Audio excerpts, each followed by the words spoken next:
น้องประสบอุบัติเหตุโดนระบอสูญเสียแก้วโดนระบอโดยได้ประมาณ2-3 เดือนแล้วคือกรณีของน้องนี่แม่นจำเป็นต้องได้ฟังฮักแก้วเทียมเด้อเพราะว่าน้องอายุมันยังน้อยเนาะถ้าบ่มีแก้วกินอาหารแม่นจะมีผลต่อสุขภาพตัวนี้มันฮักแก้วเทียมที่หมอแนะนำเด้อแต่ว่าราคาของมันค่อนข้างที่จะสูงหมอมีแบบตัวที่ราคาถูกกว่านี้บ่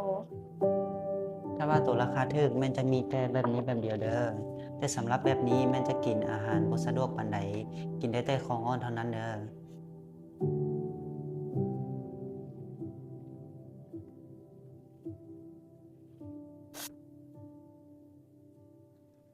หมอคันซั่นน้องขอเลือกตัวราคาที่ถูกที่สุดนี่แหละ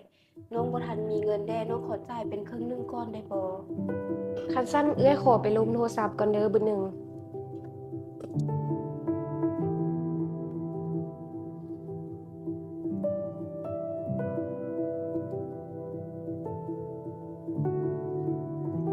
หมอน้องไปเข้าห้องน้ำก่อนเด้อ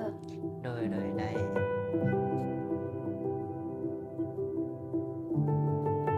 ฮัลโหลเป็นอะไรเอาอยู่หว่ารถฮะนะ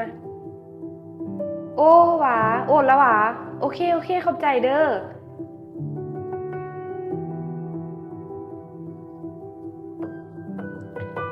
หมอเดี๋ยวข่อยสิให้น้องข่อยฟังห้าเขียวเทียมเด้อเดี๋ยวข่อยสิเป็นคนจ่ายเอง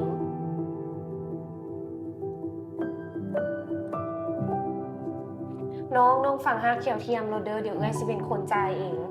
เอาน้องเฮ็ดตัวราคาถูกก็ได้เฮาบ่มีเงินเด้ บ่เป็นหยังรับผิดชอบเองหมอฟังห้าเขียวเทียมให้น้องคอยโลดเด้อเดี๋ยวคอยรับผิดชอบเอง